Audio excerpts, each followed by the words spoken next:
Hello friends, welcome back to my channel Holmes cooking with Soma. আজ আমি তৈরি করছি ঘরে থাকা সাধারণ কিছু মশলা এবং ঘরের তৈরি পনির দিয়ে এইরকম একটা পনির কারির রেসিপিটা আপনাদের যদি ভালো লেগে থাকে তাহলে আমার চ্যানেলটিকে সাবস্ক্রাইব করে আমার পাশে থাকার অনুরোধ রইল।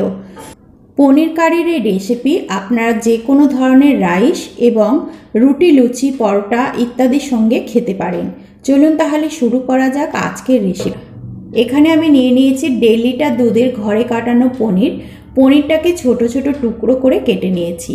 পনির তৈরি রেসিপি আমার চ্যানেলে অলরেডি আপলোড করা আছে, আপনারা যদি দেখতে চান তাহলে চ্যানেলে গিয়ে দেখে নিতে পারেন। এরকম ছোট ছোট টুকরো করে পনিরগুলোকে আমি প্রথমে কেটে নিলাম। এরকম ছোট ছোট টুকরো করে পনিরগুলোকে কেটে নেওয়ার পর পনিরটাকে ম্যারিনেট করে নেব। তার জন্য এর মধ্যে দিয়ে দিলাম 1/2 চামচ হলুদ গুঁড়ো, 1/2 চামচ লঙ্কার গুঁড়ো, স্বাদ অনুযায়ী নুন আর 1 চামচ আদা রসুনের পেস্ট। এই সমস্ত মশলাটাকে বেশ ভালো করে মাখিয়ে দিতে হবে পনিরের গায়ে। পনিরের নিজস্ব কোনো নুন বা মিষ্টি, ঝাল এসব স্বাদ থাকে না, তাই জন্য মশলাটাকে যদি এইভাবে আমরা ম্যারিনেট করে নিই তাহলে পনিরটা খেতে অনেক টেস্টি হয়। সমস্ত কিছু ভালো করে ম্যারিনেট করে নিয়ে এটাকে 15 থেকে 20 মিনিট রেস্টের জন্য রেখে দেব। 20 মিনিট পর চলে এলাম সরাসরি রান্নার পদ্ধতিতে। একটা কড়াই গরম করে এর মধ্যে দিয়ে দিলাম 1 টেবিল চামচ রিফাইন্ড অয়েল। রিফাইন্ড অয়েলটাকে বেশ ভালো করে কড়াইয়ের চারিদিকে লাগিয়ে দিচ্ছি। তেল গরম হয়ে যাওয়ার পর এর মধ্যে ম্যারিনেট করে রাখা পনিরগুলোকে দিয়ে দিলাম। এবারে পনিরগুলোকে একটু লো ফ্লেমে রেখে ভেজে নেব। তবে পনিরগুলোকে কড়া করে ভাজবো না, হালকা করে ভেজে নেব। ওপরের যে মশলাটা আছে এতে আদা রসুন দেওয়া আছে, এই আদা রসুনের কাঁচা গন্ধটা যাতে চলে যায় তাই জন্য পনিরটাকে আমি ভেজে নিচ্ছি। পনির ভাজতে ভাজতে যখনই পনিরের গায়ে এরকম একটু লালচে কালার চলে আসবে, অর্থাৎ পনিরের ওপরের মশলাটা ভালো করে ভাজা হয়ে যাবে, তখনই পনিরগুলোকে তুলে নিতে হবে।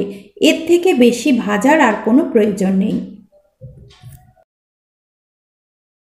পনির ভাজা হয়ে যাওয়ার পর ওই কড়াইয়ের মধ্যেই দিয়ে দিচ্ছি 1 টেবিল চামচ রিফাইন্ড অয়েল আর তার সাথে দিয়ে দিলাম ছোট চামচের 1 চামচ ঘি। ঘিটা দেওয়ার জন্য পনির কারির ফ্লেভারটা খুব সুন্দর হয়। তেল গরম হয়ে যাওয়ার পর এর মধ্যে ফোড়নের জন্য দিয়ে দিলাম একটা ফাটিয়ে রাখা তেজপাতা আর কিছুটা গোটা গরম মশলা, 1/4 চামচ জিরে এবং মৌরি দিয়ে আমি ভালো করে থেতো করে রেখেছিলাম, সেটা ফোড়নের জন্য এখানে দিয়ে দিলাম। এবার ফোড়নগুলোকে কয়েক সেকেন্ড ভেজে নেব। ফোড়ন ভাজার সুন্দর গন্ধ বেরোলে এর মধ্যে দিয়ে দিলাম একটা বড় সাইজের পেঁয়াজ কুচি। পেঁয়াজটাকে ছোট ছোট টুকরো করে আমি কেটে নিয়েছি। এই রেসিপিটাতে পেঁয়াজ একটু ছোট ছোট টুকরো করে কেটে নিলে গ্রেভিটা খুব ভালো হয়। পেঁয়াজটাকে বেশ লালচে করেই ভেজে নিতে হবে। এখন দেখুন পেঁয়াজগুলো বেশ ভালো করে লালচে কালার করে ভাজা হয়ে গেছে। এর মধ্যে এবার দিয়ে দিচ্ছি 1 চামচ আদা রসুনের পেস্ট। আদা রসুনটাকে ভালো করে তেলের মধ্যে ভেজে নিচ্ছি। আদা রসুন ভাজা হয়ে যাওয়ার পর এর মধ্যে দিয়ে দিলাম বড় সাইজের একটা টমেটো বাটা। টমেটোটাকে মিক্সিং জারের মধ্যে পেস্ট করে এর মধ্যে দিয়ে দিলাম আর সাথে মিক্সিং জার ধোয়া কিছুটা জল দিয়ে দিলাম। এর মধ্যে অ্যাড করব কিছু গুঁড়ো মশলা।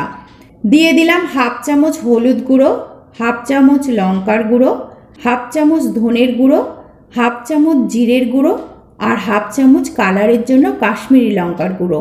এবার এই সমস্ত উপকরণগুলোকে বেশ ভালো করে মিশিয়ে দিলাম। তারপর এটাকে ঢাকা দিয়ে লো ফ্লেমে মশলাটাকে বেশ কিছুক্ষণ কষে নেব। মিনিট 2-3 সময় ধরে মশলাটাকে কষে নিয়েছি। এখন মশলাটা থেকে তেল ছাড়তে আরম্ভ করে দিয়েছে। এই পর্যায়ে হয় গ্যাসের ফ্লেমটাকে অফ করে দিতে হবে আর না হলে গ্যাসের ফ্লেমটাকে স্লো রেখে 2 টেবিল চামচ মতো ফ্যাটানো টক দই এর মধ্যে দিয়ে দিলাম। দইটা দেওয়ার আগে অবশ্যই ভালো করে ফেটিয়ে নেবেন আর গ্যাসের ফ্লেমটাকে লো করে দেবেন অথবা গ্যাসের ফ্লেমটা অফ করে দেবেন। দই দিয়ে ভালো করে মশলাটার সঙ্গে সাথে সাথে নাড়াচাড়া করে মিশিয়ে নিতে হবে।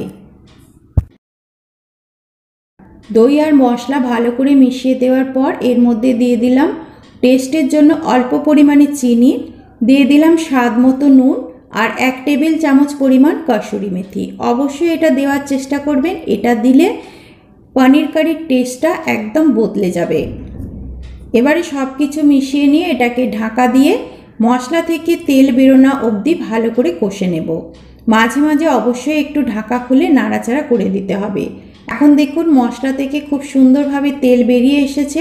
এখন আমি দিয়ে দিচ্ছি আগে থেকে ভেজে রাখা পনিরটাকে দিয়ে ভালো করে আরও একবার মশলাটার সঙ্গে কষে নিচ্ছি। পনির আর মশলা ভালো করে মিশিয়ে দিয়ে এটাকে ঢাকা দিয়ে স্লো ফ্লেমে রেখে মিনিট খানেক কুক করে নেব। মিনিট খানেক পর দেখুন পনির এবং মশলা খুব ভালো করে কষা হয়ে গেছে। এখন আমি এই পর্যায়ে দিয়ে দিচ্ছি পরিমাণ মতো জল। যতটা আপনারা গ্রেভি রাখতে চাইবেন সেই বুঝে জলটা দিয়ে দেবেন। জলটাকে ভালো করে মিশিয়ে নিয়ে এর মধ্যে দিয়ে দিচ্ছি হাফ চামচ গরম মশলার গুঁড়ো। গরম মশলার গুঁড়োটাকে ভালো করে মিশিয়ে নিয়ে তারপরে এটাকে ঢেকে মিনিট 2-3 সময় ধরে কুক করে নিতে হবে, যাতে মশলার সমস্ত ফ্লেভার এবং মশলা পনিরের ভেতরে ভালো করে ঢুকে যায়। 2 থেকে 3 মিনিট সময় ধরে পনিরটাকে আমি কুক করে নিয়েছি। এবার ঢাকাটা খুলে নিলাম। এখন দেখতেই পাচ্ছেন পনিরটার কত সুন্দর কালার এসেছে এবং দেখতেও খুবই লোভনীয় হয়েছে। খেতেও এটা দারুণ হয়। বাড়িতে অন্তত একবার রেসিপিটা ট্রাই করে দেখবেন। আজ তাহলে এই পর্যন্তই, দেখা হবে পরবর্তী রেসিপিতে। এতক্ষণ সঙ্গে থাকার জন্য আপনাদের অসংখ্য ধন্যবাদ।